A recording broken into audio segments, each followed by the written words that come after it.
O áudio que vocês vão ouvir agora é parte do podcast Xadrez Herbal. Caso vocês queiram ouvir mais sobre esse assunto e outros temas de política internacional, é só ir em xadrezherbal.com. Bem, sem mais delongas, passemos para o primeiro bloco do Giro de Notícias. Notícia da terça-feira passada, dia 25 de junho. Suprema Corte de Israel decide por recrutamento de ultra-ortodoxos. Isso é uma notícia importantíssima, tá? Que pode levar ao fim do governo Netanyahu e ao grande debate político em Israel já tem basicamente uma década. A gente já falou disso daqui algumas vezes, especialmente naquele período, né, alguns anos atrás, quando Israel passou por diversas eleições seguidas.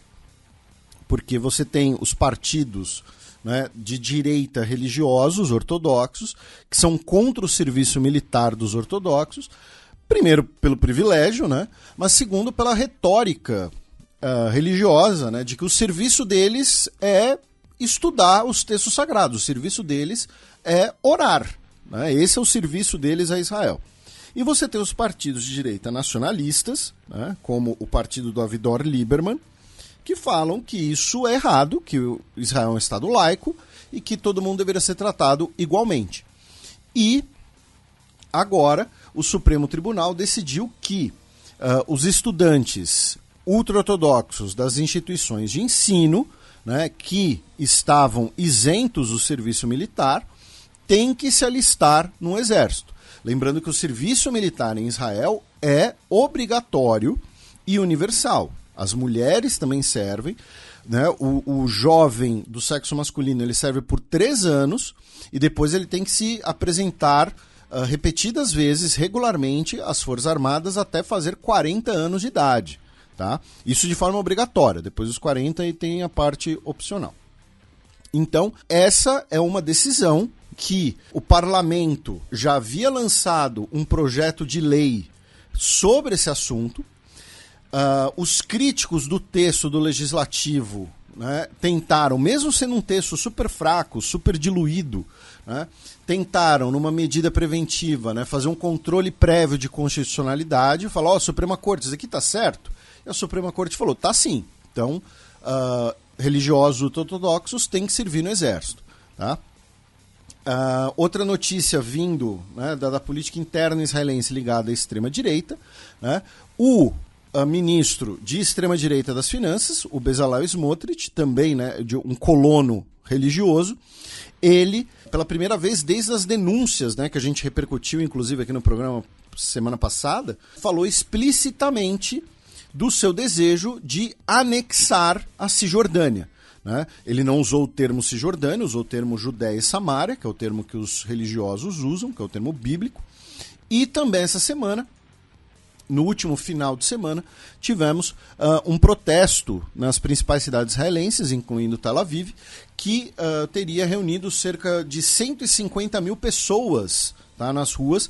150 mil pessoas para proporções de Israel é muita gente nas ruas, tá? Se você pensar que a população do país é mais ou menos 10 milhões, e protestando contra o governo Netanyahu por um cessar-fogo e pelo retorno negociado dos reféns ainda sob controle do Hamas. 3 notícias da quarta-feira passada, dia 26 de junho. Presidente do Quênia desiste de subir impostos após mortes em protestos. Semana passada, né, a gente falou dos protestos que estavam ocorrendo no Quênia. Os protestos já duram aí mais ou menos 10 dias e, infelizmente, temos pelo menos 24 mortes confirmadas, mais de 200 pessoas feridas, mais de outras 200 pessoas presas. O parlamento do Quênia foi incendiado nas manifestações, tá? E no último dia 26, o presidente William Ruto afirmou que não existe clima político, digamos assim, para esse aumento de impostos. Então ele se recusou a assinar a lei que veio do parlamento. Tá?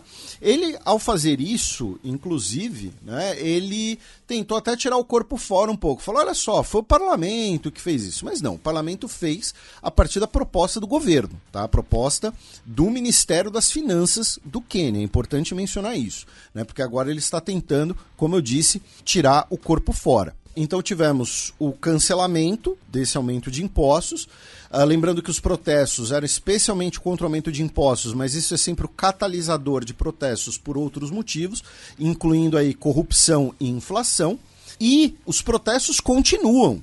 Tá? É importante mencionar que os protestos não foram desmobilizados e os protestos pedem pela renúncia do presidente William Ruto. Inclusive o influencer queniano Rex Papi, que vocês já devem ter visto no Instagram, aquele homem africano que fica indo em filas e filmando ao lado das pessoas com uma cara séria, ele tem filmado agora bastante parte dos protestos, né, em primeira pessoa, né? E vamos lembrar, a eleição de 2022, que culminou na eleição do William Ruto, foi marcada por uma série de denúncias, né, de fraudes e tudo mais, né, envolvendo ele e o Odinga. Então, e foi uma eleição muito parelha ali, foi coisa de 50 e poucos % que decidiram a eleição, né, dos votos. Então, o próprio cenário político do William Ruto já era instável. Israel diz que pode fazer Líbano voltar à Idade da Pedra. Agora a gente vai falar de notícias externas de Israel, começando por essa declaração absolutamente... É difícil traduzir, né? A pessoa sempre soa babaca quando ela fala isso, né? Mas tem uma expressão em inglês, né, que eu acho que é difícil de tradução, né, que são os war drums, né, os tambores de guerra, né? Então, o Yoav Gallant dá essa batida nos tambores de guerra, dizendo que se o Hezbollah fizer alguma coisa, o Israel vai fazer o Líbano voltar à Idade da Pedra. Ele disse isso nos Estados Unidos, tá? Onde ele foi se encontrar com o seu homólogo dos Estados Unidos, o Lloyd Austin, falar do auxílio militar dos Estados Unidos a Israel e tudo mais. Gallant disse que as conversas tiveram progressos significativos, as conversas com os Estados Unidos, tá, para o fornecimento de munições. Tá? Então a crise no Líbano, ela ainda continua. E essa semana, o governo francês, inclusive, tentou uma nova oferta ali de mediação de algum eventual acordo. Também nessa semana tivemos uma série de ataques aéreos israelenses na região da faixa de Gaza, tá, que deixaram pelo menos, tá, 60 pessoas mortas, sendo delas 10 da família do Haniyeh, né, que é o chefe político do Hamas, né, que inclusive recentemente foi colocado, né, no indiciamento do Tribunal Penal Internacional, junto com o Yoav Gallant, que a gente acabou de mencionar, e o governo de Israel negou que seria um ataque direcionado, né, à família deles, apenas dizendo que foi um ataque contra uma instalação, né, usada pelo Hamas. Enfim, deu declarações ali, digamos assim, mais evasivas, né, sobre o tema. E o Netanyahu, oficialmente, né, publicamente, numa declaração no Canal 14, que é um canal bastante conservador em Israel, é como se fosse a TV Record de Israel, assim, digamos. Meu Deus. Mas as novelas bíblicas são só dos 5 livros da Torá. Até o Pentateuco. Isso, são só os 5 livros da Torá. E ele disse que estava pronto para fazer um acordo parcial, mas a guerra vai continuar até que o Hamas seja eliminado. Ou seja, em bom português, ele foi na rede nacional chamar o Biden de otário. Né, falar, olha só, o Biden disse que eu teria... porque o Biden disse que o governo de Israel teria inclusive aceitado o acordo, que o problema era o Hamas. Né, e aí o Netanyahu foi lá e falou, não, eu não aceito acordo nenhum. E, vamos lembrar, semana passada, né, o porta-voz das Forças Armadas Israelenses, né, o contra-almirante, disse que essa promessa de eliminar o Hamas é jogar areia nos olhos das pessoas, foi a expressão que ele usou. Então Netanyahu vai continuar com esse discurso. A gente já explicou aqui 1 milhão de vezes por quê, porque é a sobrevivência política dele. E, finalmente, uma matéria no Middle East Eye faz uma denúncia de que, apesar do Erdogan ter dito, né, que não teria mais comércio entre Turquia e Israel, né, enquanto Israel não se retirar de Gaza, na verdade agora os produtos turcos estão indo para Israel via Grécia. Tá? Então teria sido uma proibição comercial para inglês ver. Ao menos 20 soldados são mortos em ataque no Níger. Tivemos um ataque na região ocidental do Níger. Né? O governo declarou 3 dias de luto nacional, já que uma unidade militar sofreu uma emboscada perto da vila de Tássia, tá? Com 2 S's. Tássia é um nome feminino, inclusive, né? Um nome não comum, mas tem algumas. E, segundo o governo do Níger, o ataque foi realizado por uma coalizão de grupos armados que querem desestabilizar o país. Ou seja, não nomeou ninguém explicitamente, não disse o nome de algum desse grupo, se foi um ataque jihadista ou de um caso de banditismo. E ainda falando do governo do Níger, né, que é uma junta militar liderada pelo general Abdurrahmane Chiani, eles anunciaram na última terça-feira de que vão nacionalizar uma mina que antes era operada pela Orano, né, que é uma empresa francesa. Se trata da mina de Imurarém, que fica no norte do Níger e que tem estimadas 200 mil toneladas do mineral que é usado muito para a energia nuclear, né? E, finalmente, na parte leste do Congo, infelizmente, né, mais um ataque. Esse tipo de ataque no Congo, se vocês repararem, né, na maioria dos veículos de mídia, tal, nem é notícia mais, né, infelizmente. Mas tivemos um ataque, dessa vez do Codeco, né, a Cooperativa para o Desenvolvimento do Congo, né, uma daquelas várias coalizões de milícias, né, que busca controlar áreas ricas em minerais, que deixou 23 pessoas mortas na província de Ituri, segundo o governo congolês. Passemos agora para o segundo bloco do Giro de Notícias. 3 notícias de ontem, quinta-feira, dia 27 de junho. Conservadores deixam disputa presidencial no Irã. Tivemos as eleições presidenciais no Irã hoje, né? Devido à morte do Ibrahim Raisi, né, no mês passado. Não temos, né, ainda resultados prévios nem nada. Porém, o que aconteceu? 2 candidatos da linha dura retiraram sua candidatura para fortalecer, né, a ideia de criar ali uma candidatura única, digamos assim, contra o Massoud Pezeshkian, né, que foi ministro da Saúde e é a candidatura moderada e que está na frente nas pesquisas. Né? Então, por isso tivemos o abandono, né, de parte das candidaturas. Né? Lembrando que a linha dura iraniana, o nome oficial deles são os principistas, né? Principalistas, melhor dizendo, né? Que, né, os movidos por princípios. Então, vamos ver, acho que semana que vem, talvez já tenhamos, né, informações sobre o pleito. E o Javad Zarif, né, que foi o negociador-chefe do acordo nuclear, ele anunciou apoio ao candidato moderado justamente. Também no Golfo Pérsico tivemos na segunda-feira uma resolução do gabinete emiratense em relação a novas 3 instâncias de aborto de gestação, né? Incluindo estupro e casos de incestos, né? E isso foi divulgado pelo Khaled Times, que é o veículo em inglês mais antigo dos Emirados Árabes Unidos, que é sediado em Dubai. Centenas de pessoas morrem em onda de calor no Paquistão.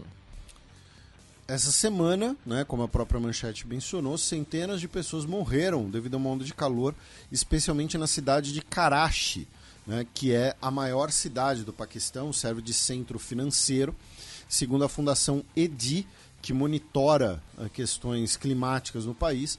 cerca de 427 pessoas morreram nessa semana apenas na cidade de Karachi.